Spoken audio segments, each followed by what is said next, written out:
She just locked 7 execs in a conference room for 2 days, during which someone is going to say the thing this team has been avoiding. Catherine didn't take this job to keep the peace. This is where the leadership job stops being comfortable. Let's dig in. Welcome back to the Sedaris Leadership Lounge Book Club, where we turn the books on your shelf into skills you actually use. I'm your host today, Chris Duncan, and I'm joined by my 3 colleagues, Shannon McCoy. Welcome, Shannon. Hello. Alan Edwards up in the great state of Canada. It's getting cold up here, y'all. And Jay Jacobson.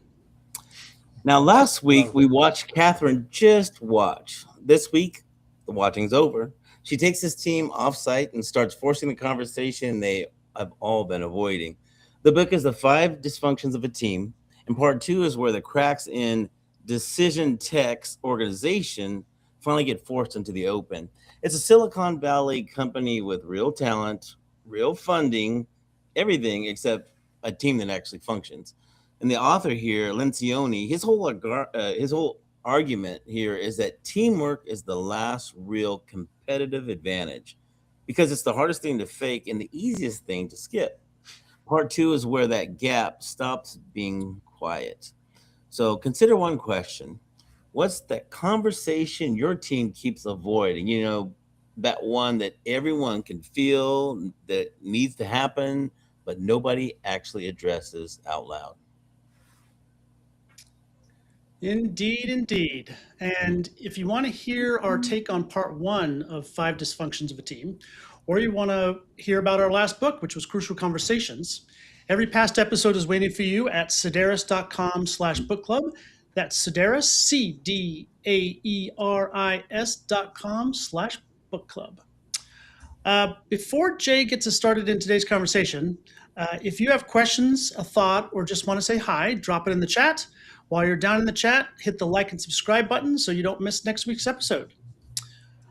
Since this book, Five Dysfunctions of a Team, is more of a parable, I want to give a quick recap on what happened in part 1 so that everybody is caught up, and a little bit about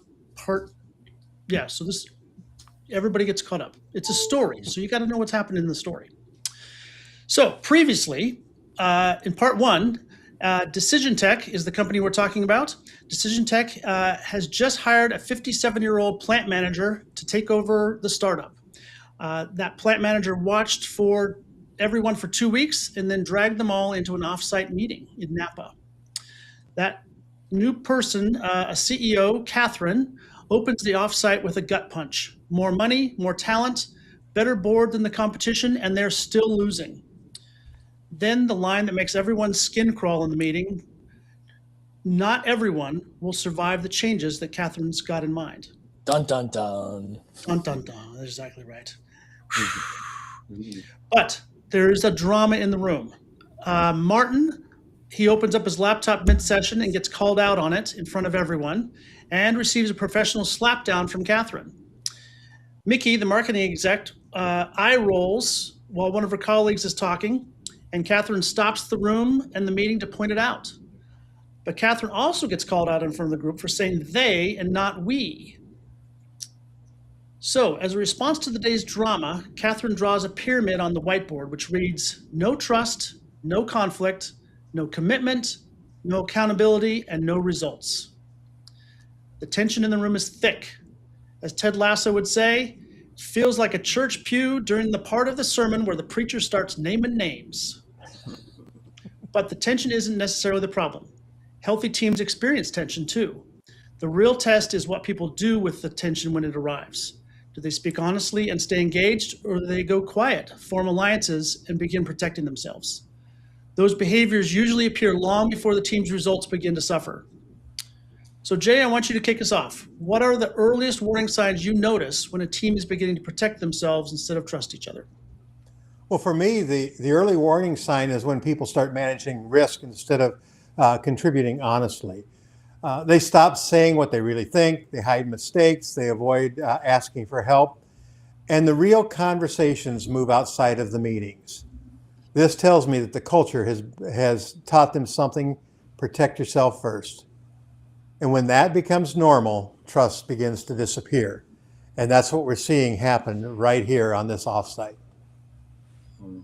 I was thinking when you mentioned that, Jay, when you mentioned managing risks, do you have any thoughts on, how to expound on that a little bit? Like, what does that really mean when they're managing the risks? Well, Catherine kind of talks about that a little bit in this chapter. She talks about it being one of the most political management groups she's ever worked with. And then she goes on to define what she means by political. And it's when you start worrying more about saying what other people want to hear than what the truth is. And so I think it draws a very good distinction in terms of what we're talking about when we start becoming political, when we start looking at protecting ourselves and avoiding risk. That was my vocabulary term of this chapter was the word politics. Like, what does it actually mean? And I love the author's definition, which was saying things to cause people to act a certain way versus than what you mean. I also think this has been a great segue from our previous book, Crucial Conversations, because that book dealt with safety in the room. They talked about warning signs like the meeting after the meeting in the hallway where people are gossiping or forming alliances. And I love this as a segue, not only because it encompasses the same thing, but because it approaches it in a very different way. Right? We're going to learn some new ways to create safety in the room that were not covered in Crucial Conversations. Mm-hmm. Yeah, with the author using storylines and parables to illustrate, we get a very vivid picture of what this actually looks like versus just reading about it and trying to understand the concepts. We as the readers are actually seeing it unfold in front of us. Yeah. Go ahead. So what was some of the juicy drama that happened in this chapter? How did that go down, and how does it relate to safety in the room and being honest? I think one of the points of drama that Chris was touching on is the laptop being used in the room. And one of the statements Catherine made was kind of called out on is by saying that, hey, her paying attention, pointing that out, she obviously, once again, is not, she doesn't really fit because she's not from a tech world. So you should expect to see somebody opening up a laptop and doing what they need to do in the middle of a meeting. And what the reason the drama is created because she addressed it by saying, well, no, I've seen it before, even in the automotive field. However, it's not, it's actually a more of a, what kind of problem did she call it? She said it's more of a, not necessarily a tech thing, but more of an attitude. What was the word she used? Was it team respect? I think it was respect was the word, like showing the rest of the team that you're paying attention to what they have to say. Yeah. She said because it could easily. The reason why she mentioned it as being like a habit problem or like a problem that a personal issue, by the way, is it because of the fact that it can easily be mistaken for somebody who's not paying attention because they and they're doing notes and doing emails in the middle of something else, and so that's how she pointed it out. So I guess that was one of the pieces of drama is it calling it what it really is. It's not it's not just about. In other words, it's not necessary. If the meeting's important, the meeting's important. Put it away. This is something about you, not about what's normal. Mm-hmm. And she expands that a little bit further to encompass the idea that the perception that gives is almost more important than the reality. The reality is he's taking notes, but the perception is he's not paying attention. Behavior problem, she said. Yeah, it's a behavior problem, yes. Yeah. And so, we have to look at when we're being observed by our colleagues and when we're in these kind of meetings, what does our behavior demonstrate? How is it being perceived? Is so important, and what's the body language, and that leads us on to one of the other pieces of drama that we see is the eye roll. Now we've all been in meetings where you've got that one person in there that no matter what you say, the eyes are going to roll, and they don't say anything. It's not on the record, but it is. You see it on their face. You see it in their actions. And it's important when you see those kind of things, and Catherine pointed out, well, Catherine didn't have to point out, somebody else on the team pointed out, which was another important moment in this chapter where the team is starting to hold each other accountable. but they pointed out, what is this? We see this all the time, this eye roll. Back it up. Why are you doing that? So it starts to introduce us into another point of depth in what this is going to lead to, and that is the process of holding each other accountable.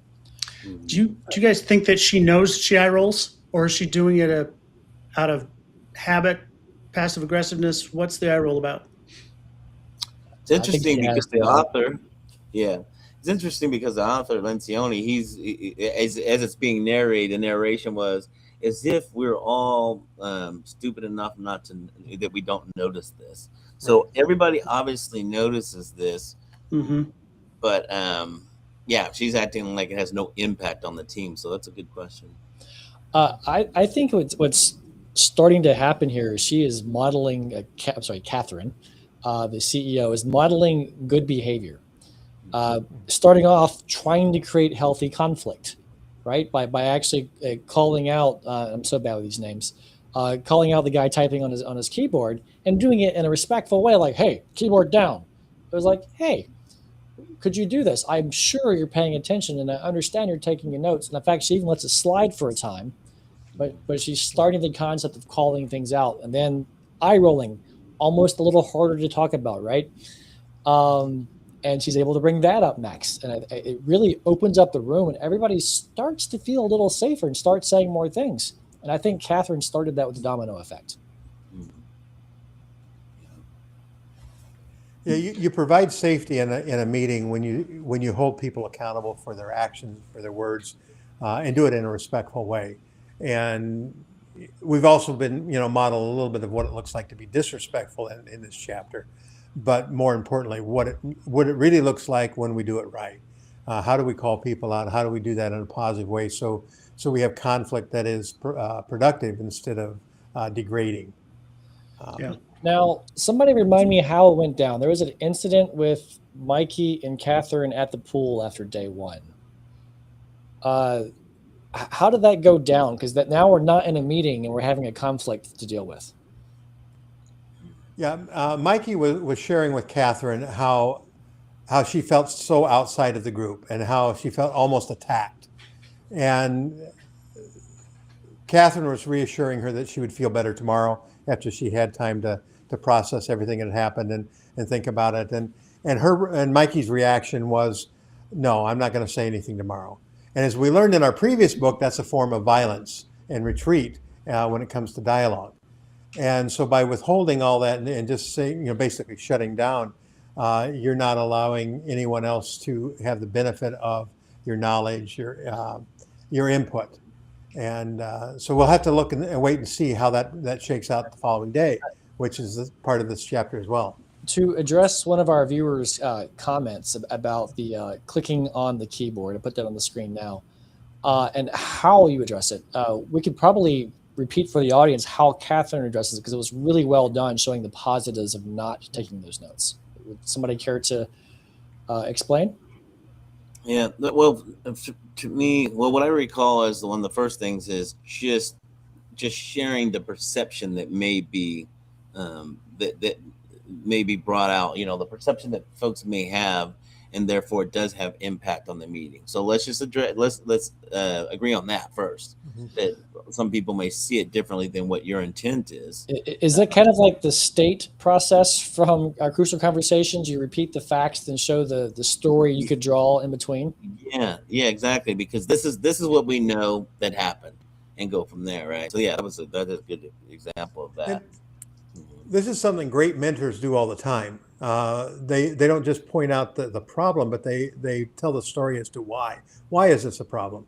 So it challenges the person that's creating the issue to think about the effect it has in the workforce with other people. And so that next time, when it may not be that exact situation, they've trained their brain to think about why. What are the ramifications of my actions? And that's really a mark of great mentorship. And she's modeling it very well here. I think this is a good point that one of the listeners is talking about. Something simple is to remind them that's either provide simple notebooks and paper, bring that, or the point is that take notes. That's fine, but all the clicking and that behavior, the way I would do it, I don't know. We could talk about what's the most appropriate way, but I would say something about, I really trust your advice. I really want to hear what your thoughts are. And if you're clicking away, sometimes I'm thinking, okay, you're not going to have time to respond in the moment the way the rest of us are. And I really want to hear your input. And because that is the behavior, right? You clicking away. And I mean, you could be on to the absolute next subject while that person's still clicking away, making notes that may never. What are the notes going to do when the meeting's over and we're all gone, walked away from it? Yeah. So I want to hear your input. Well, I think we got a lot of good comments on this. Alice in the Wild says that we should ask them to take notes for the team and then share the notes. Now that can be, as the follow-up comments were, like, is that a punishment? Maybe, but also it's an honesty check, and I kind of agree with that. Like, are they really taking notes, or are they typing emails? Yeah.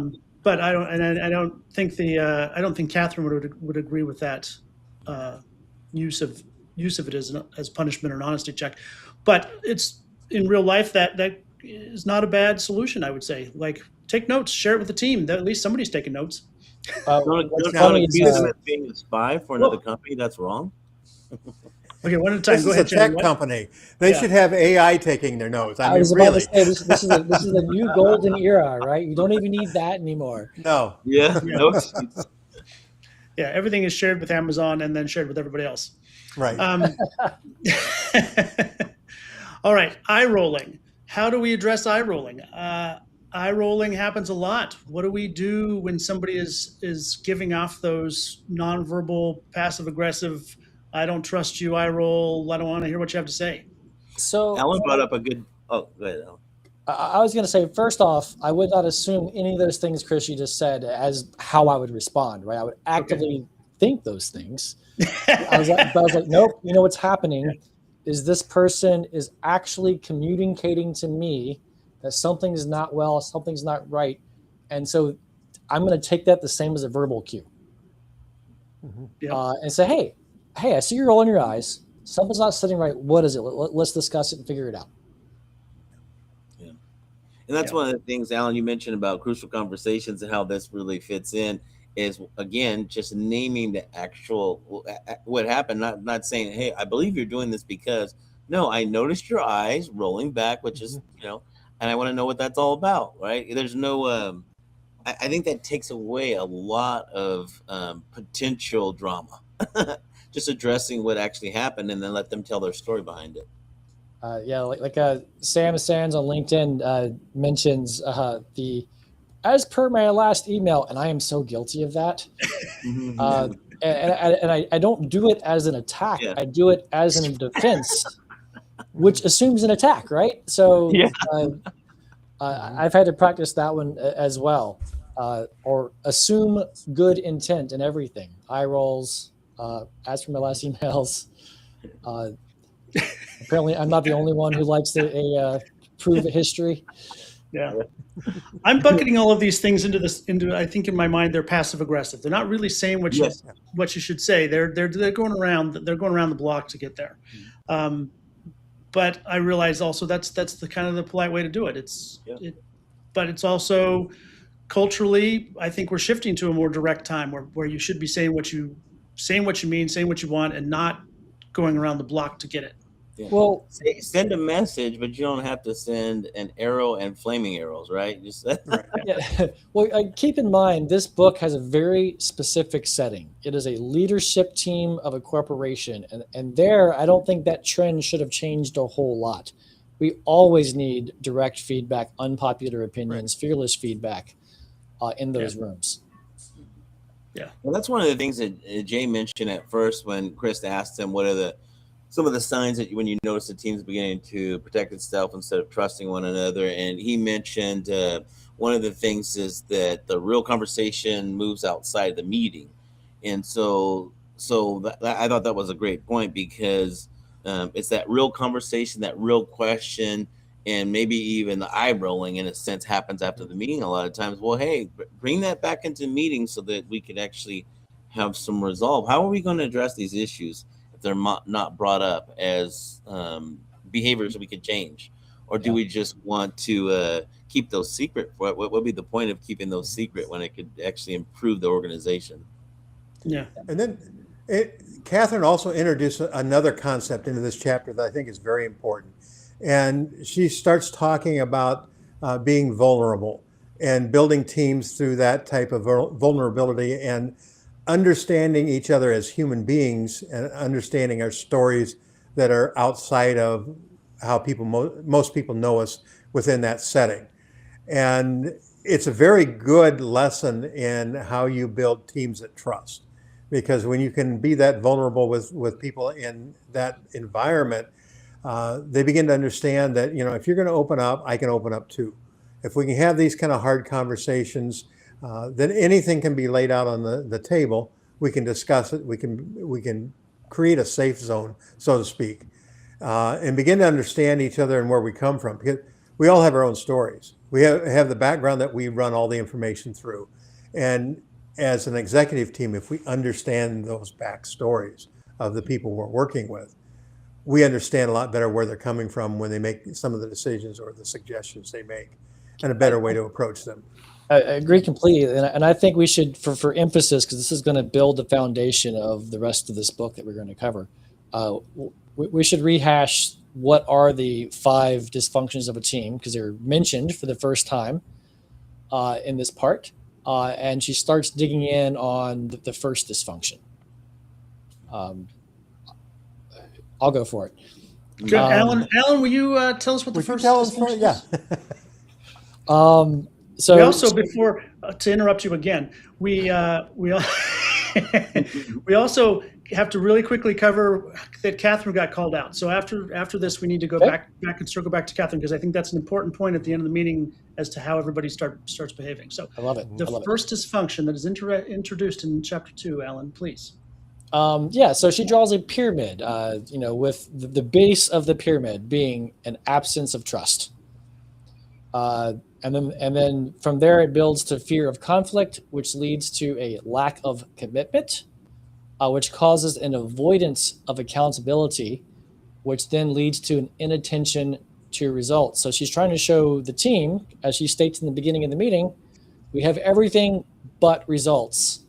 And then after seeing all of these call outs and these issues that are happening, proving that there's an absence of trust before she leads to the final exercise to help start creating that trust. Here's what I find interesting about trust being that first one is that when we think about an organization like this, we think of trust as sometimes you think, okay, that's a blanket trust. We don't have enough trust in this organization. But we could look at it 2 different ways here, or 2 angles that I could just share, is that you expect the employees as a team to have trust, but do they trust the organization to give the feedback? What's going to happen to me if I give open, honest feedback? Is there trust there? So this is kind of an interesting thing to really deep dive into. Well, I think that's just to segue real quick back to Chris's point. I think that's what causes that they start building some trust, and they finally feel okay to give Catherine some critical feedback. They do indeed. And I thought their comment was really interesting. They called out the words they versus we. So she says they need to do this and they need to do that. And I don't remember who calls it out, but they correct her to say we, as in we are a team. It is not individuals that need to make these corrections or do these tasks. It is the team that needs to do it, which I think was a pivotal turnaround for the group. It was so pivotal that Catherine is stoked, right? They called me out on a mistake. This team is beginning to function. This is great. Yeah. And then you notice how she handled that. Instead of becoming defensive, she basically comes back with, you're absolutely right. So she owns that mistake, and it shows that people can call her out, and it sets a precedent for the future. You can speak honestly here, and you're not going to get slapped down.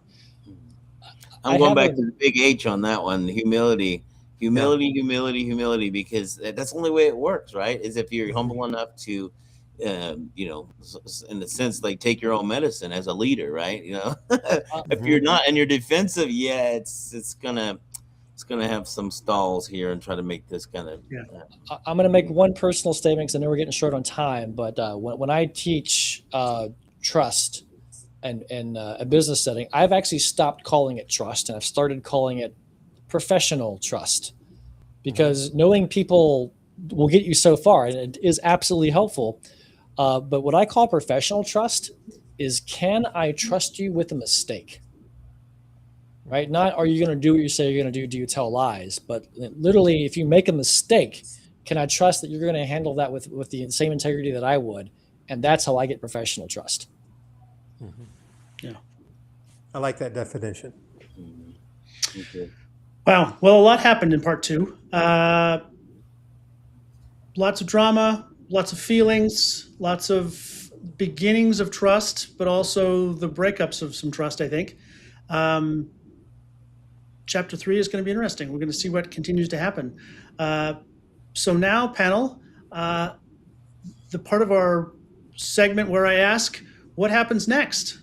Alan, why don't you kick us off? Give our audience one thing that they can try this week to build more trust, or invite honest conflict, and then I want you to tell us what's going to happen next week. I can't read ahead. That's cheating. You told me you hadn't read ahead, so I feel good about this. So I definitely believe in the personal sharing exercise that she gave, a couple of innocuous questions to get people realizing, hey, there's a human being behind this role, right? They have kids, they have backgrounds, they have other careers possibly. That's a good one, but it's also a very light one. It's an easy one to do. If you don't feel like there's trust there at all, it's a great place to start. But there are some slightly harder ones. I like one called the Johari window test. Let me just type that in, Johari window test. I'm putting it in the comments, so it's there for everybody. It's basically a survey you can send to a bunch of people, and they select adjectives to describe you. And you select adjectives to describe yourself. And then it has a window of what does everybody know, including yourself, about you. Things that are hidden from you, but not to others. Things that are hidden from others, but not to you. Things that nobody specifies, right? So it's the 4 windows. There's also a really difficult exercise called One Thing. I won't go into too much detail because of time, but you name one thing you love about a person and one thing you don't like about a person, and you go around the room with that exercise. And there's some strategies to make that a little less hard-hitting. But it really opens up ways for teams to get better and improve themselves. Great. All right, Alan, what's going to happen next week? Somebody's not going to make it. I don't know how it's going to happen. Dun. Someone's not going to make it. Someone gets voted off the island. All right, Shannon, same question to you. Give us one thing people can try this week to build more trust, invite more honest conflict in their own teams at work. Yeah, as a coach and consultant, I've really loved something simple and basic is a stop, start, and continue exercise, which is similar to an exercise like what Alan's saying, is to just cull out some of these thoughts, but do it in a to go a little bit deep, but not make it not to offend anybody. But you could mention things that you think that they should stop, or we should stop as a team, as a group. Maybe we should stop doing this. Maybe we should start doing this. And continue doing this because we do it well. And you can say that to an individual as well. It's you could stop. I would like to see you stop doing this behavior because it causes this. Start doing this and continue doing what we loved seeing you here do at this organization. I think that's a good way. And Shannon, you've used that with Chris and I, and it worked really well. Thanks. Yeah, I felt very less conflicted. All right, Shannon. Looks like a little more confused, but there was much less conflict. Yes, exactly. Less conflicted. What's going to happen next week, Shannon? I have no idea because I did not cheat. No, I'm joking. I did listen. I did listen ahead, but I can't remember. I have to do another review to see exactly what happened. Any predictions? I'm guessing somebody was gonna be voted off the island. I was thinking that there's some things, some characters are really gonna show face here. That's all I Okay. could say. Just somebody. No predictions on the who? No. Okay, fine. Jay, how about you? What's something people can try at work this week to build honest conflict on their own team or invoke trust? I think Catherine modeled it very well. It's a system I've used for many, many years. In fact, I just left a business networking meeting where we use it every meeting, and we start with the question of the day. It has nothing to do with your business. It has to do with personal lives. And today we talked about who our favorite teacher was growing up. But it builds a personality behind the individual that is not tied directly to your work. And so over the last 15 years of doing this, everybody in that business group knows each other. We know their kids. We know their likes, their dislikes, and their personal history. And so it's more of a family than it is a group of business people. That's just a small tool. And do you provide that question? No, whoever's leading it, the group, they come up with a question of the day, and it varies. I mean, we've talked about, what's your favorite coffee drink? I mean, we've talked about a lot of different things that have nothing to do with business, but it also helps people with the ability to speak exponentially to a group, and a group that's safe. And so you build conversational skills in doing that. But as far as what's coming next, well, what will happen when they get back to the office? Who gets Will there thrown be in the another pool? Will there be another offsite? Will everybody be there? Will Catherine still have a job? Will the board approve? We have to read further to find out. Tune in next week. Yes.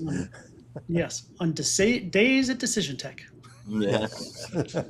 Well, I am agreeing with one of the listeners that somebody should be pushed into the pool. So I am Yes. Yeah. Absolutely. triple vote up for that.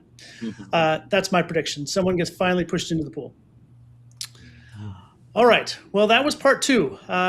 Exciting group, exciting activities at the offsite, and a team that starts tearing down years of professional armor to maybe become a formal working team. And I think Catherine, as the CEO, is proving that she's not there to keep the peace. She's there to do exactly what she said, which is sell more, get better. Next week, the offsite party is over and everyone's back at the office, which is where this kind of progress made at the offsite usually starts to fall apart. Part 3 is where the team has to turn all of that raw honesty into real commitment and accountability. So if you're reading along with us, get through part 3 before we meet again next meet. Hey, Chris. Yes. Are we skipping next week? Oh, we might be. Yes, from a calendar perspective, we are skipping next week. So you get 2 weeks to read through chapter 3. Thank you, Alan, for that. I just heard me myself. Yeah, there will be a montage video with a lot of hairband music behind it in replace. No, there will not be a montage video at all for the week off. Please like and subscribe so you get notified the moment we do come back from vacation after next week. Thank you to our host this week, Alan Edwards, and Shannon McCoy from Sedaris, and Jay Jacobson from Jay Jacobson Professional Staffing. I'm Chris Duncan, and we will see you in 2 weeks. Same time, same place, Thursday at noon Pacific. Bring your book and bring your thoughts.